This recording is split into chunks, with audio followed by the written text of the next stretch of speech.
Tapi juga demikian juga ketika pemeriksaan ini juga sekali lagi saya sampaikan dari Pak Ahmad Kosinudin ya selaku tim kami itu juga mengatakan ini benar-benar pemeriksaan yang di luar batas gitu loh. Kenapa di luar batas? Ya karena baru pada tahap klarifikasi saja undangan itu sudah sampai saksi itu diperiksa ibu-ibu loh ini ya Bu Kurnia itu dari jam 10 pagi sampai jam 11 malam gitu kan. Udah kayak sifatnya udah kayak tersangka saja gitu ya gitu kan. Jadi artinya tidak clear, sedangkan yang pelapornya itu Mbak itu baru melaporkan dan hanya 2 jam kemudian katanya sudah cepat sekali gercep dan belum ada satu saksi pun dari pihak pelapor itu yang diperiksa gitu. Kalau ada imbang dari mereka juga diperiksa, kemudian misalnya semua dokumennya juga ditunjukkan. Sekali lagi saya mengatakan terima kasih kepada Ibu Mega, Presiden kelima kita yang masih masuk pada golongan orang yang waras ya di Republik ini, yang kembali mengungkapkan pendapat. Saya kira pendapat waras ini perlu Mbak diikuti oleh kader-kadernya gitu ya. Gitu. Jadi menurut Anda penyidik juga perlu juga memeriksa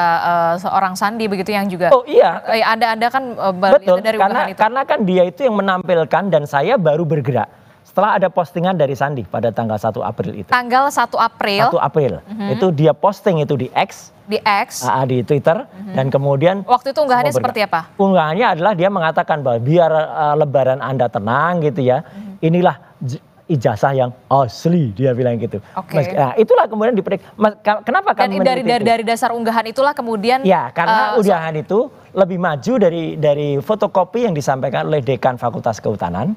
Pak Sigit Sunarta yang masih berupa fotokopi hitam putih. Ini berwarna. Jadi, kalau ini berwarna ini menarik untuk diteliti. Dari situ kita kemudian. Jadi awalnya Anda meneliti yang dari kehutanan dulu? Yang dari kehutanan karena itu saatnya fotokopi itu nggak bisa diteliti.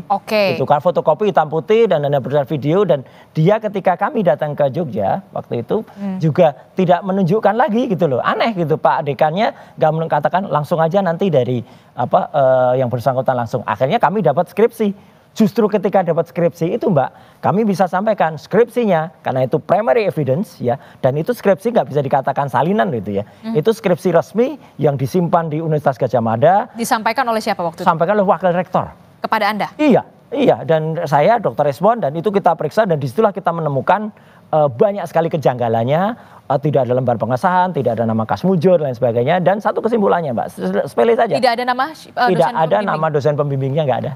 Pak Kasmujur nggak ada. Di lembar? Di lembar di dalam skripsi itu. Kan aneh gitu. Yang namanya dosen pembimbing meskipun itu bukan dosen pembimbing akademik ya. Misalnya ya, meskipun itu dosen pembimbing skripsi, meskipun sekarang ada juga kayaknya ada sinkronisasi. Tadinya dosen pembimbing skripsi loh ya, terus sekarang dikoreksi jadi akademik. Oke lah, tapi tidak ada lembar pengujian dan kesimpulannya kita jelas. Kalau dari sebuah telur yang busuk, anggap aja skripsi ini busuk, tidak mungkin menghasilkan hewan atau ayam yang bagus.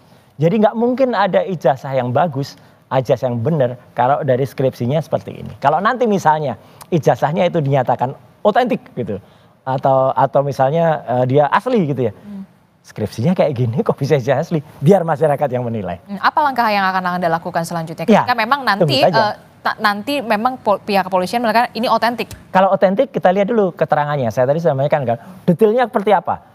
Kalau ternyata polisi juga tidak menampilkan ijazah yang asli menurut itu kan masyarakat juga bisa nilai nanti, oh asli. Sama nggak yang diposting?